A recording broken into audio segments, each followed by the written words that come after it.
الحمدللہ وکفا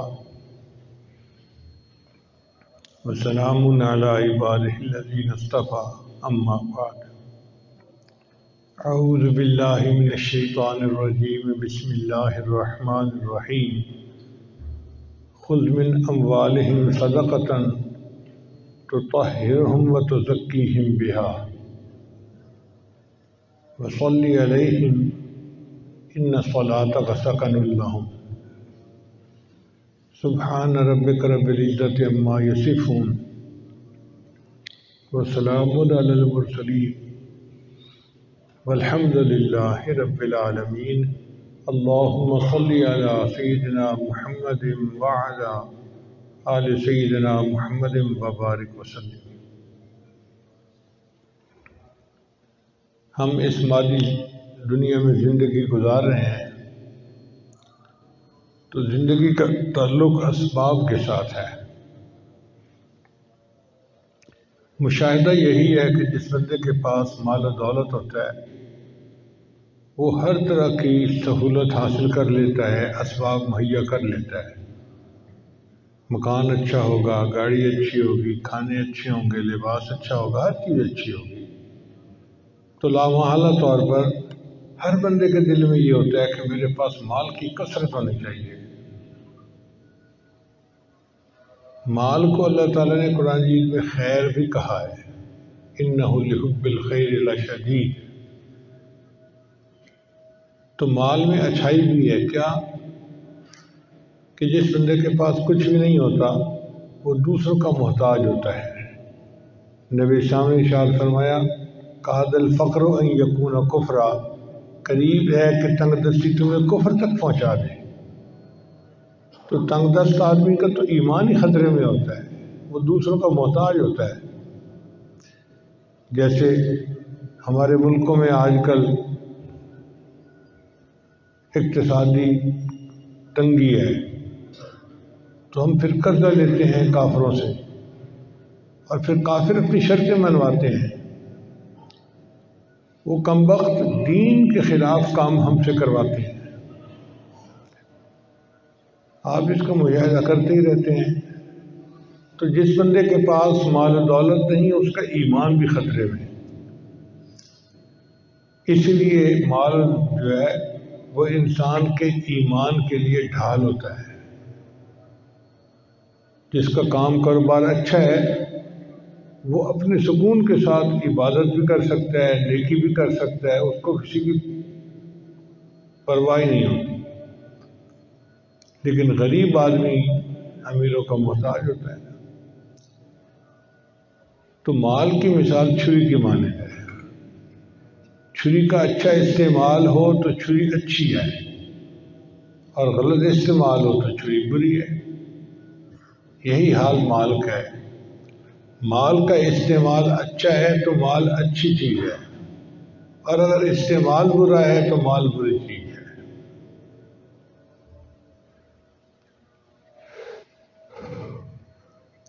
ہمارے سلسلہ نقشبندیہ کے ایک بزرگ گزرے ہیں خواجہ عبید اللہ احرار رحمۃ اللہ علیہ۔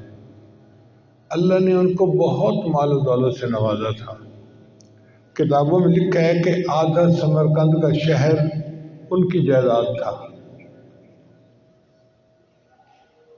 ان کی جائیداد زرعی زمینیں بھی تھیں اور مکانات بھی تھے، تو آدھا سمرقند ان کی جائیداد میں شامل تھا۔ چنانچہ ان کے پاس مال دولت کی کثرت تھی، لوگ بھی ان سے بیعت بہت زیادہ تھے۔ اس زمانے میں ایک بزرگ تھے، ان کا نام تھا مولانا جامی۔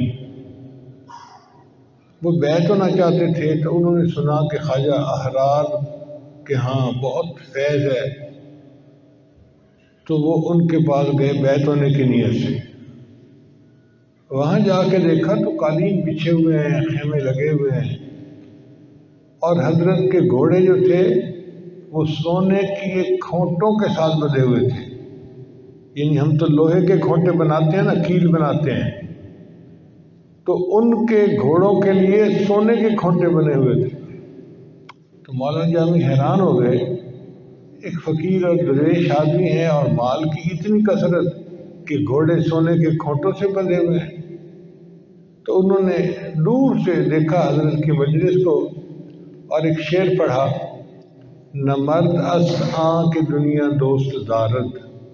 وہ ولی اللہ نہیں ہو سکتا، دوست اللہ کا نہیں ہو سکتا جو دنیا کو دوست رکھے۔ اور یہ کہہ کے واپس چلے گئے، بیعت نہیں ہوئے۔ اللہ کی شان دیکھیں کہ راستے میں ایک جگہ تھک گئے تو دوپہر کو قیلولہ کے لیے سو گئے۔ جب سوئے تو انہوں نے خواب دیکھا کہ قیامت کا دن ہے اور لوگ افرتفری کے عالم میں ہیں۔ کچھ لوگوں نے مولانا جامی کو گھیرا ہوا ہے اور وہ مطالبہ کرتے ہیں کہ جی ہمیں ہمارا حق دو، تم نے غیبت کی تھی، فلاں کیا تھا، فلاں کیا تھا، ہمارا حق بنتا ہے۔ اب حق مانگنے والے اتنے ہیں کہ مولانا جامی ساری زندگی کی نیکیاں دے دیں تو بھی ادا نہیں ہو سکتا۔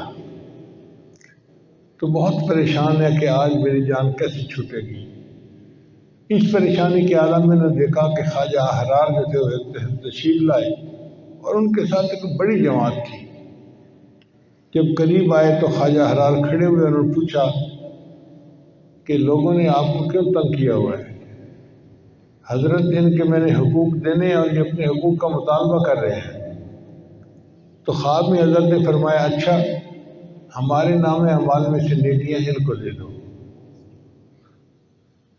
اب جب انہوں نے اپنے نام اعمال سے نیکیاں ان کو دے دی تو مولانا جامی کی جان چھوٹ گئی، آنکھ کھل گئی۔ تو مولانا جامی سوچنے لگے کہ میں تو دیکھ کے آ گیا تھا واپس کہ یہ اللہ کے ولی نہیں ہیں، مگر کوئی مسئلہ تو ہے تو یہ اللہ کے دوست، چلو پھر جاتا ہوں۔ مولانا جامی دوبارہ آ گئے۔ اب جب آئے تو پھر وہ آئے حضرت کے پاس اور ان کو آ کے مصافحہ کیا، ملاقات کی۔ ان کا کشف اتنا تھا کہ اللہ نے ان کے دل میں سب ڈال دیا۔ انہوں نے پوچھا مولانا جامی آپ پہلے آئے تھے تو کیا شعر پڑھ کے گئے تھے؟ نہیں حضرت کچھ نہیں بس ایسے ہی تھا۔ حضرت میں نہیں پڑھو جو آپ نے پڑھا تھا۔ تو مجبوراً بتانا پڑا کہ میں نے شعر پڑھا تھا، نہ مرد است آں کہ دنیا دوست دارد۔ وہ ولی نہیں ہو سکتا، دوست اللہ کا نہیں ہو سکتا، مرد نہیں ہو سکتا جو دنیا کو دوست بنائے۔ تو خواجہ عبید اللہ رحمۃ اللہ نے شعر کو مکمل کیا، فرمایا نہ مرد است آں کہ دنیا دوست دارد، اگر دارد برائے دوست دارد۔ اگر دنیا ہو تو اللہ کے لیے ہونی چاہیے، اپنی ذات کے لیے نہیں ہونی چاہیے۔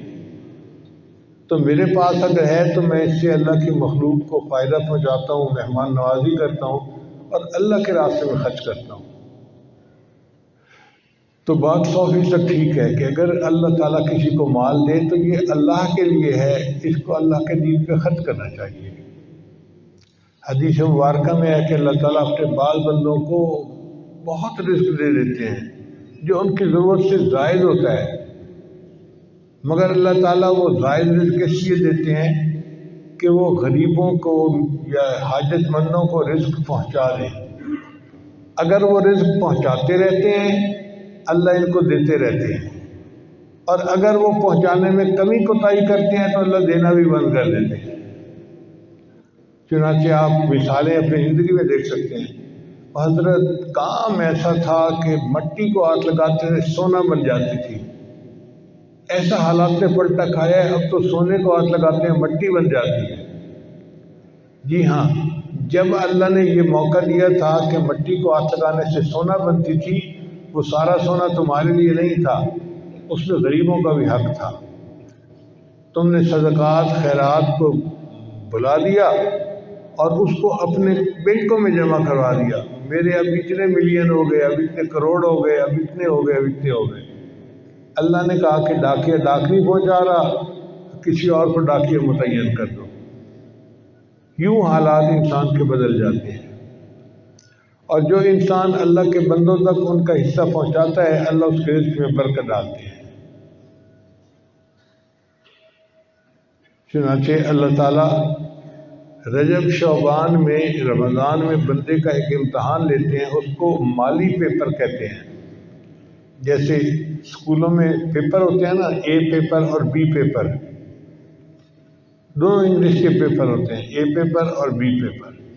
اسی طرح اللہ تعالیٰ نے اپنے بندوں کو آزمانے کے لیے دو پیپر بنائے، ایک مالی پیپر اور ایک جانی پیپر۔ رجب اور شعبان میں اللہ مالی پیپر لیتے ہیں کہ میرے بندے میرے حکم پر تو مال کتنا قربان کرتا ہے، ہم دیکھتے ہیں تو زکوٰۃ ادا کرتا ہے یا نہیں کرتا، غریبوں کو خرچ کرتا ہے یا نہیں کرتا۔ اب کچھ لوگ اس میں پاس ہو جاتے ہیں اور کچھ لوگ فیل ہو جاتے ہیں۔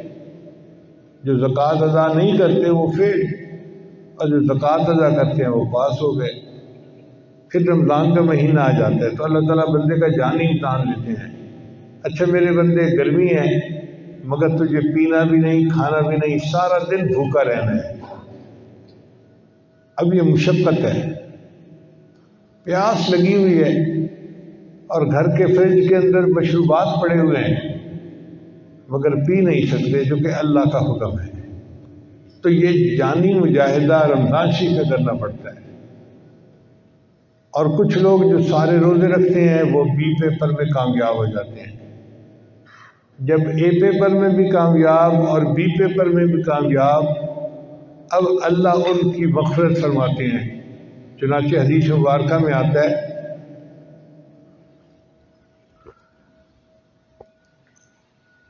کہ مومن جب عید کی نماز پڑھنے کے لیے جاتے ہیں تو اللہ اپنے فرشتوں سے پوچھتے ہیں، میرے فرشتوں یہ میرے بندے کیوں اکٹھے ہیں؟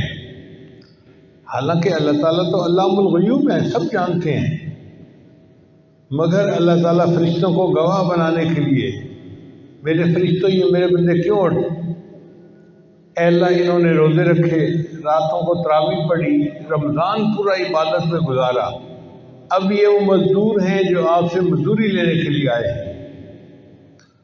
اللہ فرماتے ہیں اچھا میرے بندوں کو کہہ دو قوموا مغفورا لکم، اے میرے بندوں کھڑے ہو جاؤ، بخشاؤ، میں نے تمہارے گناہوں کو تمہاری نیکیوں میں تبدیل کر دیا۔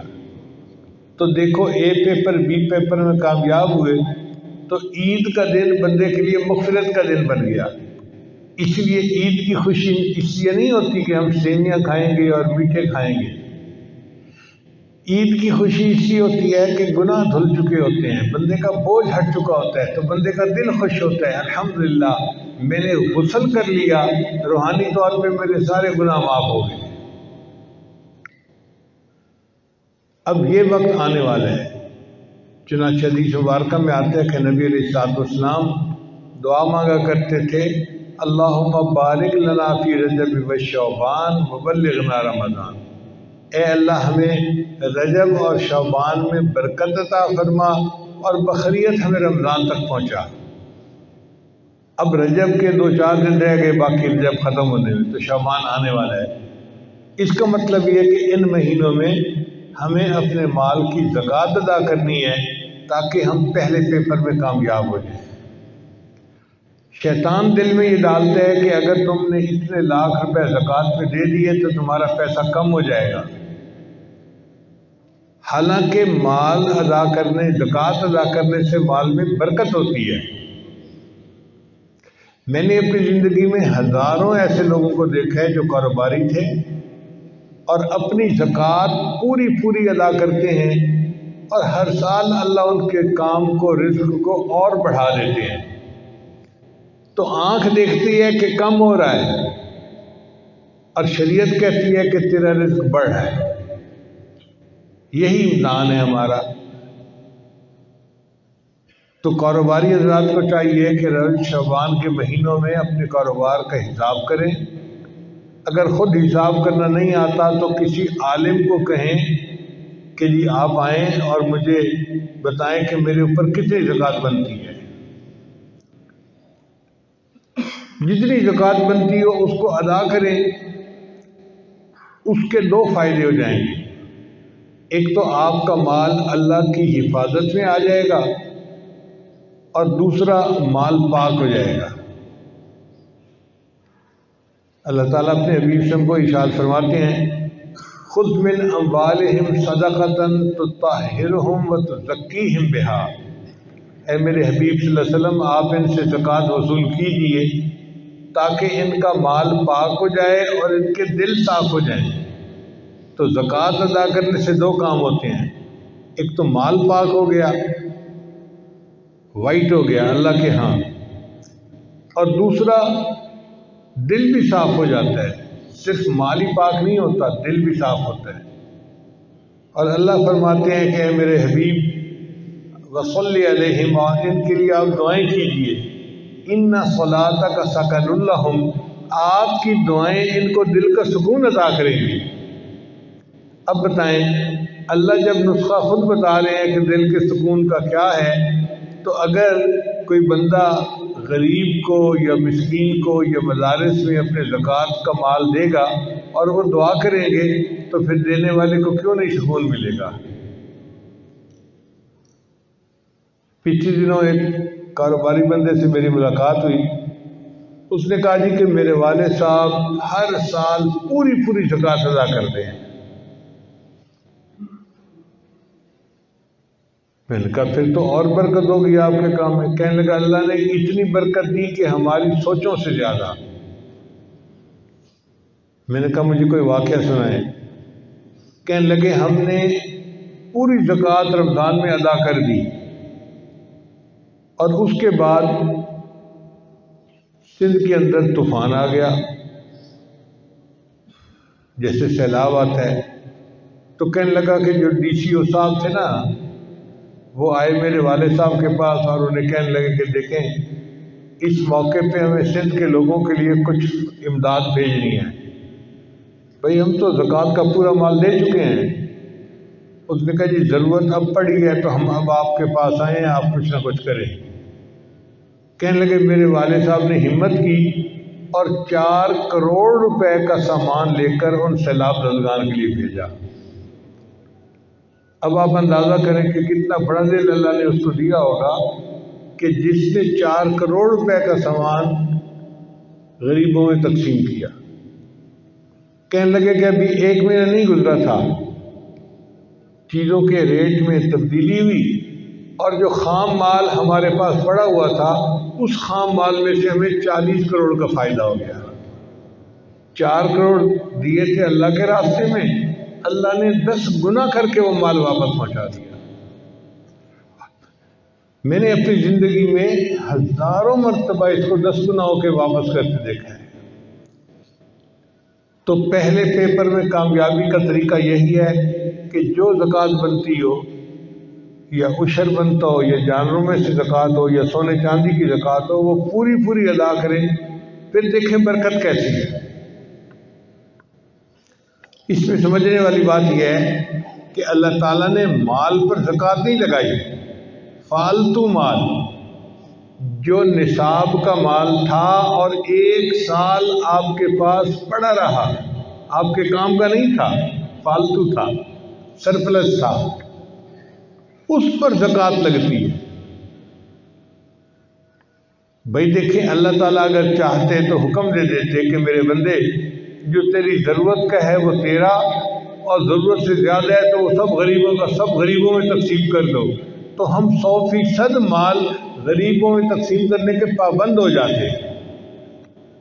مگر میرا مالک کتنا کریم ہے، اس نے کہا نہیں، جو تمہارے پاس فالتو مال ہے نا اس میں سے 2.5% تم غریبوں میں تقسیم کرو اور 97.5% جو ہے وہ تمہاری تنخواہ تمہارے لیے حلال ہے۔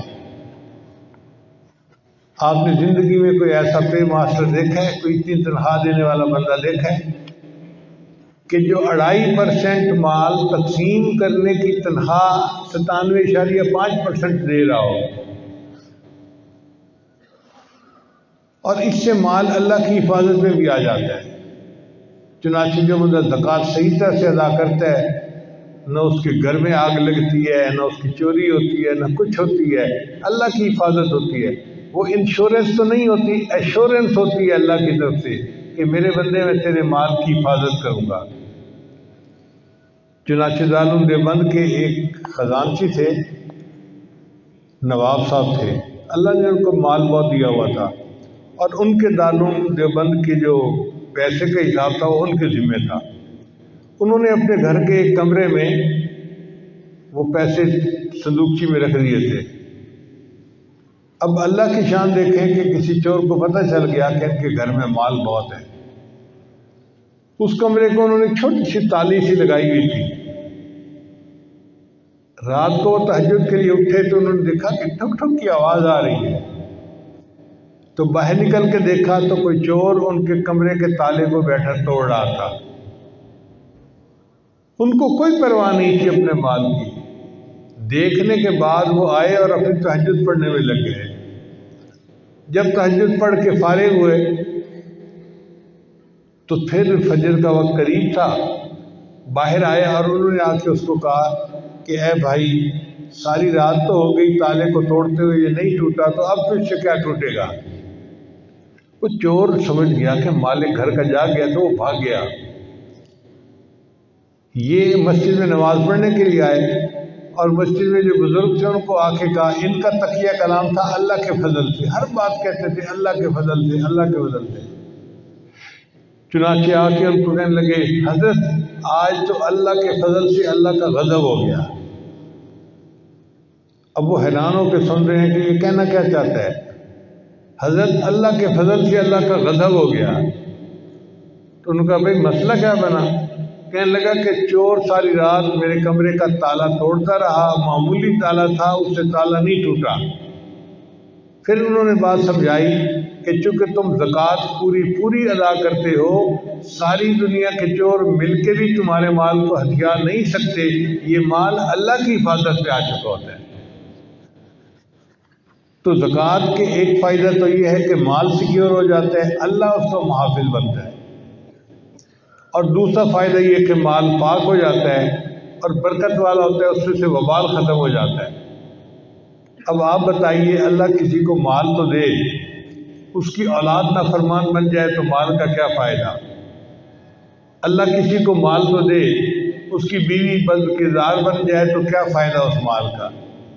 یا اس کی اولاد میں سے کوئی بیمار ہو جائے تو مال کا کیا فائدہ؟ اللہ مال دے تو مال میں وبال نہیں ہونا چاہیے، ورنہ عام طور پر دیکھا ہے کہ جہاں مال آتا ہے اولاد نافرمان ہو جاتی ہے، صرف ماں باپ کی نہیں، خدا کی بھی نافرمان بن جاتی ہے۔ تو اللہ ایسا مال دے کہ جو وبال سے پاک ہو، اس کا طریقہ یہی ہے کہ ہم اپنے مال کی پوری زکوٰۃ ادا کریں۔ بہت ساری خواتین جن کے پاس اتنا زیور ہوتا ہے جس کی زکوٰۃ بنتی ہے، مگر ان کے پاس کیش نہیں ہوتا، وہ کہتے ہیں ہم زکوٰۃ کیسے دیں؟ بھئی یہ جو سونا چاندی کے زیورات ہیں یہ کیش ہی تو ہے آپ کے پاس، اگر آپ نے اس کو رکھنا ہے تو اس کی زکوٰۃ ادا کریں، اور اگر خامد ادا کر دیں تو یہ خامد کی مہربانی ہے، ورنہ ذمہ داری عورت کی اپنی ہوتی ہے، چونکہ عورت کی ملکیت ہوتی ہے تو زکوٰۃ بھی عورت کو ادا کرنی ضروری ہوتی ہے۔ تو عورتوں کو بالخصوص چاہیے کہ رجب شعبان رمضان میں اپنے زیورات کا حساب کر کے اور پتہ کریں کہ نصاب کتنا بنتا ہے اور کتنی زکوٰۃ بنتی ہے۔ اگر مسئلے کا نہیں پتہ تو کسی قریبی مفتی صاحب کو لکھ کر بھیجیں کہ یہ میرے پاس چیزیں ہیں، اب بتائیں زکوٰۃ کتنی بنی، وہ جواب دیں گے اور اس کے حساب سے زکوٰۃ کو ادا کریں۔ زکوٰۃ ان 3 مہینوں میں بھی دے سکتے ہیں، رجب شعبان رمضان میں، اور پورے سال میں بھی قسطوں میں بھی دے سکتے ہیں، مگر ادا کرنی ضروری ہے۔ ادا نہیں کریں گے تو مال بھی نہیں پاک ہوگا اور پھر بوجھ بھی رہے گا، اور جو لوگ مال کی زکوٰۃ نہیں دیں گے، قیامت دن اللہ فرماتے ہیں کہ ان کے سونے چاندی کی سلاخیں بنائی جائیں گی، فَتُقْوَى بِهَا جِبَاهُهُمْ وَجُنُوبُهُمْ وَظُهُورُهُمْ، ان سے ان کے ماتھوں کو، ان کے پہلوؤں کو اور ان کی پیٹھوں کو داغا جائے گا، اور ان کو کہا جائے گا کہ هَذَا مَا كَنَزْتُمْ لِأَنفُسِكُمْ، یہ وہ کچھ تھا جو تم جمع کر کے رکھتے تھے، فَذُوقُوا مَا كُنتُمْ تَكْنِزُونَ، مزہ چکھو جو تم نے دنیا میں خزانہ جمع کیا ہوا تھا۔ تو بھائی اس مال کی محبت میں آ کے ہم زکوٰۃ کی طرف سے غافل نہ بنیں۔ بلکہ زکوٰۃ کے علاوہ صدقات بھی دیں، اللہ تعالیٰ اور برکت دے دیں گے۔ اللہ نے ہمیں اگر ڈاکیا بنایا ہے تو ہم ڈاکیے بنے رہیں، اگر ڈاک نہیں پہنچائیں گے تو ہماری پوسٹ ختم ہو جائے گی۔ نبی علیہ السلام ایک بات فرما دیں تو ان کے سچ ہونے کے لیے اتنا ہی کافی ہے، مگر حدیث مبارکہ میں آتا ہے کہ نبی علیہ السلام نے قسم کھا کر کہا کہ جو بندہ اللہ کے راستے میں صدقات دیتا ہے اللہ اس کے مال کو کم نہیں ہونے دیتے۔ اب اگر نبی علیہ السلام قسم کھا کے کہہ رہے ہیں کہ جو بندہ صدقات دیتا ہے اس کا مال کم نہیں ہوتا، مال زیادہ اللہ کر دیتے ہیں، تو پھر ہمیں گھبراہٹ کس چیز کی ہے؟ اور ہم اگر زکوٰۃ صحیح طرح سے ادا کر دینے لگیں تو اسلامی معاشرے میں تو کوئی غریب نظر آ ہی نہیں سکتا۔ بہرحال یہ ایک فرض ہے اور اس کو ادا کرنے میں ہمیشہ فکر مند ہونا چاہیے، خاص طور پہ ان دنوں میں جن دنوں میں نبی علیہ السلام اس کی تعلیم دی ہے۔ یہاں پہ جو مجاہدے ہم کر رہے ہیں نا، آخرت میں اس کا اجر ملے گا ہمیں، یہ بے فائدہ نہیں جائیں گے۔ پنجابی کا ایک شعر ہے، اتھاں جو بھوگ بھوگے ہیں اتھاں اس کی جزا ملسی، اتھاں جو بھوگ بھوگے ہیں اتھاں اس کی جزا ملسی، تھکیڑے سارے لے ویسن نبی ملسی خدا ملسی۔ جب ہم آگے جائیں گے اور وہاں پر ہمیں نبی علیہ السلام کی شفاعت مل جائے گی اور اللہ کی رضا مل جائے گی تو دنیا کے سب مجاہدے، سب تھکاوٹیں ہماری ختم ہو جائیں گی اور پھر ہم خوش ہوں گے کہ ہم نے اچھی زندگی گزاری اور اللہ کے حضور پیش ہو گئے۔ قرآن مجید کی آیت ہے، بنی اسرائیل میں ایک بڑا مالدار بندہ تھا، اس کا نام تھا قارون۔ ان قارون کان من قوم موسیٰ فبغى علیہم، قارون موسیٰ علیہ السلام کی قوم میں سے تھا، پھر شرارت کرنے لگا ان پر۔ وآتیناہ من الکنوز، اور ہم نے دیے تھے اس کو خزانے۔ ما ان مفاتحہ لتنوء بالعصبۃ اولی القوہ، اس کے خزانوں کی، گوداموں کی چابیاں اتنی تھیں کہ بڑے طاقتور بندے بھی اس کا بوجھ نہیں اٹھا سکتے تھے، یعنی منوں ٹنوں کے حساب سے تو چابیوں کا بوجھ تھا۔ اب آپ بتائیں کہ منوں ٹنوں کے حساب سے اگر اس کے چابیوں کا بوجھ تھا، جو تالے کی چابی ہوتی ہے، تو خود خزانے کتنے زیادہ ہوں گے؟ تو لگتا ہے یہ اس زمانے کا کوئی بل گیٹ تھا۔ اذ قال له قومه لا تفرح ان اللہ لا يحب الفرحین، اس کو اس کی قوم نے کہا، لوگوں نے کہا کہ تو شیخی نہ مارا کر، غرور نہ کیا کر، اللہ تعالیٰ غرور کرنے والے کو پسند نہیں کرتے۔ وابتغ فیما آتاک اللہ الدار الآخرۃ، اور جو تجھ کو اللہ نے دیا ہے اس سے تو آخرت کے گھر کے لیے کمائی کر لے۔ ولا تنس نصیبک من الدنیا، اور نہ بھول اپنا حصہ دنیا سے۔ وَأَحْسِن كَمَا أَحْسَنَ اللَّهُ إِلَيْكَ، اور تو بھلائی کر جیسے اللہ نے تیرے ساتھ بھلائی کی ہے۔ اللہ نے تیرے ساتھ بھلائی کی کہ کھلا رزق دیا، تو غریبوں کی مدد کر تاکہ ان کے ساتھ بھلائی ہو، تو بھلائی کے بدلے بھلائی کر۔ وَلَا تَبْغِ الْفَسَادَ فِي الْأَرْضِ، اور زمین میں فساد خرابی نہ مچا۔ إِنَّ اللَّهَ لَا يُحِبُّ الْمُفْسِدِينَ، اللہ کو نہیں بھاتے وہ لوگ جو خرابی ڈالنے والے ہیں۔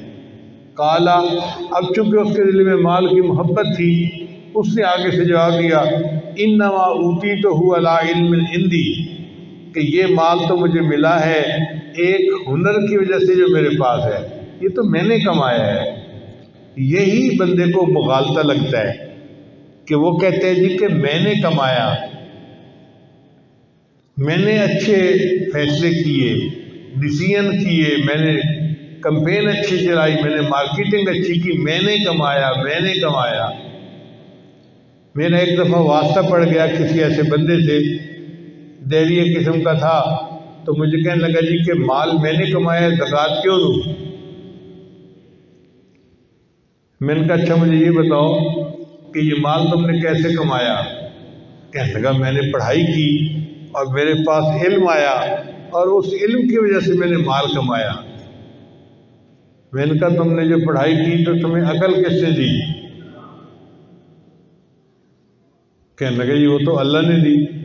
میں نے کہا اس کا مطلب یہ کہ یہ مال اللہ نے تجھے دیا ہے، اگر اللہ تیری عقل میں خلل ڈال دیتے تو تو کر سکتا تھا یہ کام کہ نہیں کر سکتا تھا؟ پھر یہ مت کہو کہ میں نے کمایا، یہ کہو کہ اللہ نے مجھے عقل دی، اس عقل کو استعمال کر کے یہ مال ملا، تو یہ مال مجھے اللہ ہی نے دیا ہے۔ تو ہمیں جو کچھ ملا ہے اس میں ہمارا کمال نہیں ہے، کمال والے کا کمال ہے جس نے ہمارا رزق کھول دیا۔ لہذا اب ہمیں چاہیے کہ اس کا شکریہ ادا کریں، اپنے مال کی زکوٰۃ دیں، ان میں سے صدقات جو ہے غریبوں پر استعمال کریں، دین کے لیے استعمال کریں، اور اس کو اللہ کا احسان سمجھیں کہ اس نے ہمیں یہ نیکی کرنے کا موقع عطا فرما دیا۔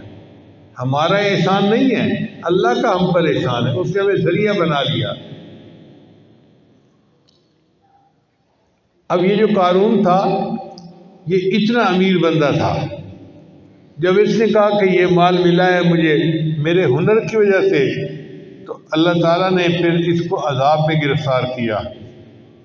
اللہ تعالیٰ کے فرماتے ہیں فخرج علی قومہ فی زینتی، وہ نکلا اپنی قوم کے سامنے بڑا بن سنور کے، پیسہ تھا نا تو کپڑے اچھے تھے اور سواری اچھی تھی اور بڑا زیب و زینت کے ساتھ نکلا۔ قال الذین یریدون الحیاۃ الدنیا، کہا ان لوگوں نے جو دنیا کی زندگی چاہنے والے تھے، یا لیت لنا مثل ما اوتی قارون، اے کاش ہم کو بھی ملتا جتنا قارون کو ملا ہے۔ آج کل یہی حال ہے نا کہ کسی امیر آدمی کو دیکھ کے دوسرے بندے کے دل میں آ رہا ہوتا ہے کاش جو اس کو ملا وہ مجھے بھی ملا ہوتا۔ انہ لذو حظ عظیم، بے شک اس کی بڑی قسمت ہے، بڑا قسمت والا بندہ ہے۔ وقال الذین اوتوا العلم، اور کہا ان لوگوں نے جن کو اللہ نے علم عطا کیا تھا، ویلکم، ہائے تمہاری خرابی، ثواب اللہ خیر لمن آمن وعمل صالحا، اللہ کا دیا ثواب بہتر ہے اس کے واسطے جو یقین لائے اور نیک اعمال کرے، ولا یلقاها الا الصابرون، اور انہی کے دل میں پڑتی ہے جو سہنے والے ہیں۔ یعنی یہ بات انہی کو سمجھ میں آتی ہے جو صبر کرنے والے ہوتے ہیں کہ دنیا کا وقت تو گزر ہی جائے گا، اگر آخرت کی کامیابی ہو گئی تو یہ اصل کامیابی ہے۔ اللہ فرماتے ہیں فَخَسَفْنَا بِهِ وَبِدَارِهِ الْأَرْضِ، پھر ہم نے قارون کو اور اس کے گھر کو خزانوں سمیت زمین کے اندر دھسا دیا۔ فَمَا كَانَ لَهُ مِنْ فِئَةٍ يَنْصُرُونَهُ مِنْ دُونِ اللَّهِ، پھر نہ ہوئی اس کی کوئی جماعت جو مدد کرتی اس کی اللہ کے سوا، وَمَا كَانَ مِنَ الْمُنْتَصِرِينَ، اور نہ وہ خود مدد لا سکا۔ تو دیکھیں کتنا امیر تھا مگر بالآخر زمین کے اندر دھسا دیا گیا، اور اللہ نے اس کو اس کے مال و دولت کے باوجود برباد کر دیا۔ تو مال و دولت کی محبت میں آ کے ہم زکوٰۃ ادا کرنے میں سستی نہ کریں، یہ مال و دولت ہمیں نہیں بچائے گا قبر کے عذاب سے یا آخرت کے عذاب سے، ہمیں اللہ کے حکم پر عمل کرنا یہ بچائے گا۔ چنانچہ دنیا بھی ہماری اچھی رہے گی اور آخرت بھی اچھی رہے گی۔ لہذا دعا ہے کہ اللہ تعالیٰ ہمیں پابندی کے ساتھ اپنے اس حکم پر عمل کرنے کی توفیق عطا فرمائے۔ جو نعمت اللہ نے دی ہے ہم اس کا شکر ادا کریں، اور جو ہماری ضرورت سے زیادہ ہے نصاب کے اعتبار سے اس کا حساب کر کے غریبوں کے اندر زکوٰۃ ادا کریں، اور اس کے مسائل کو سیکھنا بھی لازم ہے۔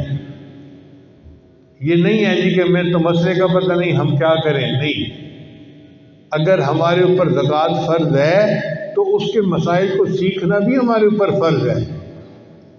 یہ جواب نہیں ہو سکتا جی کہ ہمیں تو پتہ نہیں ہے۔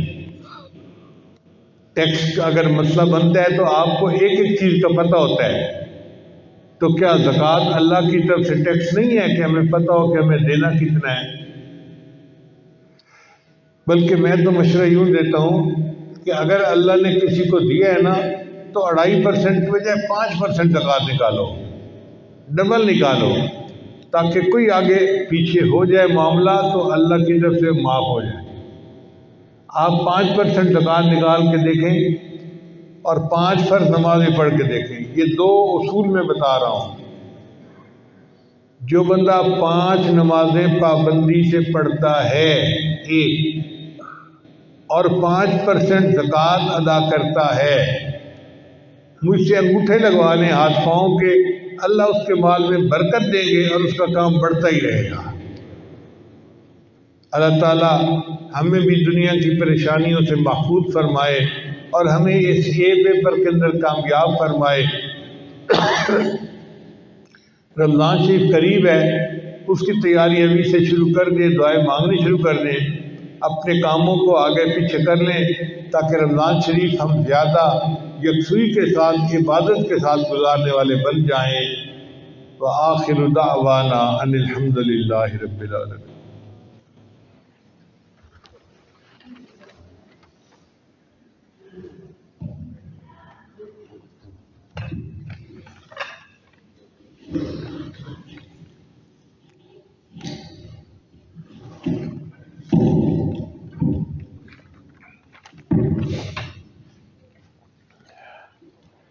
توبہ کے کلمات پڑھیں۔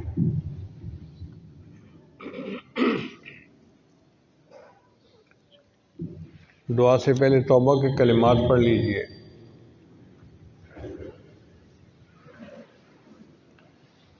پڑھتے جائیے۔ بسم اللہ الرحمن الرحیم، لا الہ الا اللہ محمد الرسول اللہ، آمنت باللہ وملائکتہ وکتبہ ورسلہ والیوم الآخر والقدر خیرہ وشرہ من اللہ تعالی والبعث بعد الموت، آمنت باللہ کما ہوا باسمائہ وصفاتہ وقبلت جمیع احکامہ اقرار باللسان وتصدیق بالقلب، اشہد ان لا الہ الا اللہ واشہد ان محمدا عبدہ ورسولہ، استغفر اللہ ربی من کل ذنب واتوب الیہ برحمتک یا ارحم الراحمین۔ ان کلمات کو پڑھنے سے ہم تو طائب ہو چکے ہیں۔ چند معمولات ہیں جن کو باقاعدگی سے کریں گے اللہ تعالیٰ دل کو منور کریں گے۔ ان میں پہلا عمل ہے 100 مرتبہ استغفار صبح شام پڑھنا، استغفر اللہ ربی من کل ذنب واتوب الیہ۔ دوسرا ہے 100 مرتبہ درود شریف صبح شام پڑھنا، اللہم صلی علی سیدنا محمد وعلی آل سیدنا محمد وبارک وسلم۔ تیسرا ہے قرآن مجید کی تلاوت روزانہ کرنا۔ چوتھا ہے چلتے پھرتے ہر وقت اپنے دل میں اللہ کو یاد کرنا، دست بگار دل و یاد، ہاتھ کام کاج میں مشغول اور دل اللہ تعالیٰ کی یاد میں مشغول۔ اور پانچواں عمل ہے مراقبہ صبح و شام 15-20 منٹ کے لیے کرنا۔ مراقبے کا طریقہ بہت آسان ہے، جب وقت فارغ ہو تو آپ تھوڑی دیر کے لیے آنکھوں کو بند کر کے اللہ سے لو لگا کے بیٹھ جائیں کہ اللہ کی رحمت آ رہی ہے، میرے دل میں سما رہی ہے، میرے دل کی ظلمت اور سیاہی دور ہو رہی ہے اور میرا دل اللہ اللہ اللہ کہہ رہا ہے۔ انشاءاللہ یہ 10-15 منٹ کا مراقبہ آپ کے دل کو منور کرے گا اور آپ اس کی حلاوت کو خود محسوس کریں گے۔ دعا کر لیجیے۔ سبحان ربی الاعلیٰ، اللہم صلی علی سیدنا ربنا ظلمنا انفسنا۔